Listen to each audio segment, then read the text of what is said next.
किसान साथियों राम राम। आशा और उम्मीद करता हूं कि आप सब ठीक ठाक होंगे। साथियों, आज हम चर्चा करने जा रहे हैं नरमा के ऊपर। भी एक सप्ताह तक नरमा की क्या पोजीशन बने रहने की संभावना है और पिछले सप्ताह नरमा के सिस्टम में कितनी घटोती और कितनी बढ़ोतरी रही है। साथियों, मैं आपको बता देना चाहता हूं कि जो रिपोर्टें मेरे पास निकल के आ रही हैं उन रिपोर्टों के हिसाब से मैं वीडियो के माध्यम से आप तक ये जानकारी पहुंचा रहा हूं और आपसे विनय निवेदन करता हूं कि आपको इसी तरह की जानकारी मिलती रहे, आप सावधान और सचेत होते रहे, आपको पल पल की खबर मिलती रहे। तो आप इस चैनल को सब्सक्राइब करके सामने वाली घंटी का बटन दबा लें ताकि आपको समय पर सही जानकारी मिल सके। हम बात कर रहे हैं नरमा की। साथियों, नरमा के बारे में मैं आपको बता दूं कि पिछले सप्ताह जो मैंने वीडियो बनाया था, आपको मैंने ये बात बताई थी कि लगभग पूरे भारत के अंदर 1,65,000 से लेकर 1,73,000 गांठों तक की आमदन प्रतिदिन हो रही थी। एक गांठ का वजन 170 किलो का होता है। परंतु शनिवार को जो आमदनी निकल के आई वो 1,51,300 की रिपोर्ट मेरे पास पहुंची है।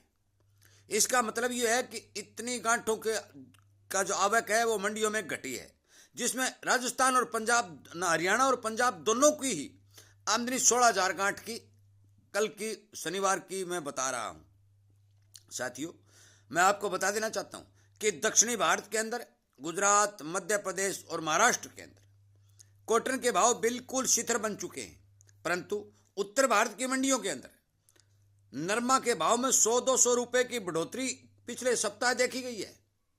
और ये क्यों देखी गई है? ये इसलिए देखी गई है कि शिलिंग मिल वालों के पास स्टॉक की मात्रा कम है और वो नियमित रूप से स्टॉक बनाने के लिए उत्तर भारत की मंडियों से लगातार 100-200 रुपए बढ़ा करके नरमा खरीद रहे हैं।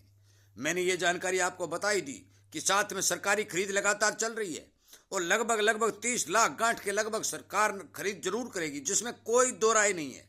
साथियों, मैं आपको बता देना चाहता हूं कि जो आंकड़े सरकार ने पेश किए उन आंकड़ों के हिसाब से 299 लाख गांठ का उत्पादन भारत में होने की आशंका जताई है। परंतु जो सोर्स निकल के आ रहे हैं उनके हिसाब से मैं आपको बता देना चाहता हूं कि अब की बार इतना वजन नहीं होगा। ये पक्का है, जिसमें कोई दो राय नहीं है, क्योंकि आप भी किसान हैं, मैं भी किसान हूं। साथियों, बहुत बड़ा एरिया के अंदर 10 मन और 12 मन और 8 मन का उतारा नरमा का आया है। दूसरी बात, अच्छा नरमा दिखने वाला भी जब हमने गांठ बांधकर उसको तोला तो उसके वजन में भी भारी कटौती देखी गई है, क्योंकि रुई ज्यादा और बनोला का वजन गर्मी की वजह से सूख चुका है, जिसके कारण अब की बार पूरे ओवरऑल भारत के अंदर नरमा की फसल के अंदर वजन कम दिखाई दे रहा है। क्वालिटी बढ़िया है, ये मैं बात आपको बार बार कह रहा हूं कि अब की बार नरमा की क्वालिटी अच्छी है और अच्छी क्वालिटी के चलते उत्तर भारत की मंडियों से शिलिंग मिल वाले अच्छी खरीदारी लगातार कर रहे हैं। साथियों, विदेशों की जब हम बात करते हैं, अंतर्राष्ट्रीय बाजार की हम बात करते हैं, तो पिछले सप्ताह जब मैंने वीडियो बनाया था, उस वीडियो बनाते समय अंतर्राष्ट्रीय बाजार के अंदर रुई के भाव बेहद मंदे थे, 68 और 69 सेंट के थे। आज वो भाव 71 और 72 के हुए हैं। 24 दिसंबर के 73 सेंट के सौदे निकल के आ रहे हैं। साथियों, मैं आपको बता देना चाहता हूं कि मैं आपको ये नहीं कहता भी आप बेच लो या रोक लो। मेरा सिर्फ और सिर्फ एक ध्येय है कि हर जमींदार को इन बातों का पता होना चाहिए कि विदेशों के अंदर रुई के क्या भाव हैं, हमारे यहाँ क्या भाव हैं। 55,000 और 56,000 के बीच में रुई के भाव घूम रहे हैं। मान के विशेषज्ञों और जानकारों का कहना है कि ये भाव दिसंबर लास्ट तक या जनवरी के फर्स्ट वीक तक ये 59 और 60,000 तक जाने की संभावना बन रही है। साथियों, मैं आपको बता देना चाहता हूं कि कोई भी किसान, ये आप नोट कर लो, कोई भी जो किसानी करता है, किसान है, खेती से जुड़ा हुआ है, वो बंदा माल को सोच समझ के जरूरत के हिसाब से मंडी में ले जाए। एक धारणा जो आपने बना रखी है, वो मैंने बना रखी है, या आप हो जो भी हो किसान ने बना रखी है कि हमें जरूरत 10,000 की है, हम माल 1 लाख का इकट्ठा बेच रहे हैं। साथियों, उस धारणा को तोड़ना पड़ेगा, उसको बदलना पड़ेगा, क्योंकि जो जो हम माल ज्यादा ले जाते हैं मंडियों में आवक बढ़ जाती है। किसान को लूटने के लिए भाव पर दबाव बनाकर उसको मंदे भाव में उसका सामान लिया जाता है। परंतु हम यदि नियमित रूप से थोड़ा निकालेंगे तो मान के चलो कि मांग के हिसाब से हमें जरूर 200-400 रुपए का फायदा होगा, पक्का, ये मैं बता रहा हूं। सब्जी बेचने वाला, रेडी वाला, जो भी है 200 200 400 ग्राम जो खरीदार है उसको सामान देता है, वो तेज बिकता है। परंतु किसान क्या करता है, जितना माल घर में होता है उतना सारा मंडी में एकदम उतार देता है। आपको मैंने पहले भी बताया था कि 1,73,1,75,000 गांठ की नरमा की प्रतिदिन की आवक एक बहुत बड़ी आवक है। ये कोई छोटी आवक नहीं है। परंतु किसान यदि थोड़ा थोड़ा करके ले जाए तो उसको भी 1,00,000 गांठ तक सीमित रख सकता है। यदि 1,00,000 गांठ तक सीमित रखेगा तो मान के चलो कि सीलिंग मिल वालों को भाव देने पड़ेंगे।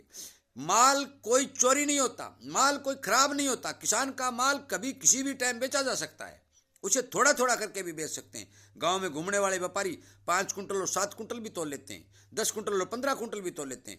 उसे 100 कुंटल और 200 कुंटल देने की जरूरत नहीं। परंतु किसी किसान के घर में मकान बन रहे हैं या किसी किसान के ब्याह और शादी है, यदि वो किसान पूरा माल बेच रहा है तो उसकी बात जायज़ है। परंतु आपको यह धारणा जब तक नहीं बदलेंगे, हम सब नहीं बदलेंगे, तब तक मान के चलो कि हमें इस तरह का दबाव भाव पर देखने को जरूर मिलेगा। साथियों, नरमा जब स्टार्ट हुआ था उस टाइम 8,000 और 8200 रुपये बिक रहा था। उसी टाइम रुई के यही भाव थे, विदेशों में भी, अंतर्राष्ट्रीय बाजार में भी यही भाव थे। तो फिर 400 रुपये टूटा क्यों? यह टूटा किसान की गलती से, क्योंकि किसान ने बाजार में एकदम से माल उतार दिया और एकदम से माल उतारते ही भाव के ऊपर दबाव बन गया, क्योंकि खरीदार गायब हो गए और खरीदारों को माल आसानी से मिलने लग गया और उन्होंने इस भाव को तोड़ दिया। साथियों, मैं आपको बता देना चाहता हूं कि आपको सावधान और सचेत होकर काम करना पड़ेगा। आपको धीरे धीरे माल को रिलीज करना पड़ेगा और उस हिसाब से यदि रिलीज करेंगे तो मेरा मानना है, यार जितने भी बाजार के जानकार सभी का मानना है कि आपको 200-400 रुपये प्रति क्विंटल के फालतू मिलेंगे ही मिलेंगे। साथियों, मेरा वीडियो बनाने का सिर्फ एक ही उद्देश्य है कि किसान को जागृत किया जाए, किसान को इस बात बारे बताया जाए कि यदि माल को हम एकदम से किसी के घर पर ले जाके डाल देंगे तो उसके घर में भी बहुत ज़्यादा दिक्कत आ जाएगी। इसी प्रकार सीलिंग मिल वालों को, चाहे सरकार हो, इनके गोदामों में भी नियमित रूप से माल रखा जाता है। साथियों, हम सब मिल करके सरकार के साथ भी समन्वय बना करके हम अपना भी फायदा कर सकते हैं, अपने अनाज का भाव भी ठीक ले सकते हैं। मैं आपको बता देना चाहता हूं कि जो रिपोर्टें मेरे पास हर अनाज के बारे में निकल के आ रही हैं, वो रिपोर्टें मैं लगातार आप तक पहुंचा रहा हूं। मूंग मोट के बारे में मैंने आपको बताया था कि इतनी बम्पर आवक के चलते इसके भाव नहीं बनेंगे। दिल्ली लाइन का कल का भाव जो 7500 रुपये था, परंतु हमारे यहाँ 7500 रुपये नहीं बिक रहा है। उसी तरह ग्वार पर देख लो, ग्वार का मेरे जो भी वीडियो में बनाता हूं उस पर कमेंट करते हैं। वो कमेंट कौन करते हैं? वो मंदी वाले व्यापारी कमेंट करते हैं, जो ग्वार को मंदा मारना चाहते हैं, वो किसान को मारना चाहते हैं।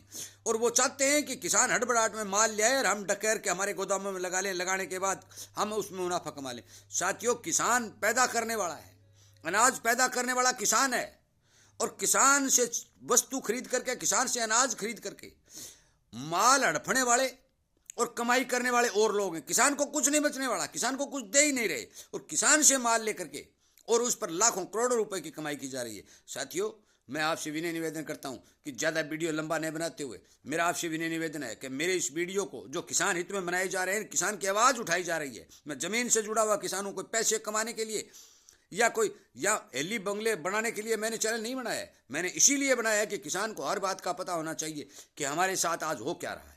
साथियों, इस वीडियो को ज़्यादा से ज़्यादा शेयर करें और किसान की आवाज़ उठाने वाले इस चैनल के साथ सोशल मीडिया पर अपनी ताकत को बढ़ाने के लिए इस चैनल को सब्सक्राइब करके इसकी सदस्यता को बढ़ाने का काम करें, ताकि ये सरकार तक भी जाए, सेबी तक भी जाए और उन्हें भी इस बात का पता चले कि किसान के माल को औने पौने दाम में खरीद करके बड़े बड़े व्यापारी लोग जो लाखों करोड़ों रुपए आज कमा रहे हैं, किसान के घर खाने की रोटी के लाले पड़े हुए हैं, किसान के हर तरह से चारों ओर से रास्ते रुके हुए हैं, और किसान की मजबूरी है कि वो इधर उधर से भागता फिरता अपना जीवन यापन कर रहा है। इसलिए कृपया करके मेरी थोड़ी बात को ज़्यादा समझें, वीडियो को ज़्यादा से ज़्यादा शेयर करें। किसान हित में काम करने के लिए किसानी चैनल के साथ जुड़ करके इसकी सदस्यता को बढ़ा करके इसकी ताकत को बढ़ाने का काम करें, ताकि सोशल मीडिया पर किसान की सुनने वाला कोई न कोई तो सामने आए। कृपया करके थोड़ी बात को ज़्यादा समझें, वीडियो को ज़्यादा से ज़्यादा शेयर करें। आपका कोई पर्सन और नेगेटिव पर्सन साथियों मत करें, पॉजिटिव, ये किसान की मदद करने वाला चैनल है, किसान का चैनल है। इसलिए नेगेटिव पर्सन करने की कमेंट करने की बजाय आज पॉजिटिव कमेंट करेंगे तो हर किसान को पता चलेगा, हर किसान को खुशी हुई, हर किसान पढ़ेगा। साथियों, मैं आपका धन्यवाद करते हुए वीडियो को विराम देता हूँ और आपसे यही उम्मीद करता हूँ कि आप ज़्यादा से ज़्यादा समर्थन करके, ज़्यादा से ज़्यादा सहयोग करके मेरी इन बातों के ऊपर ध्यान देंगे। आपका बहुत बहुत धन्यवाद।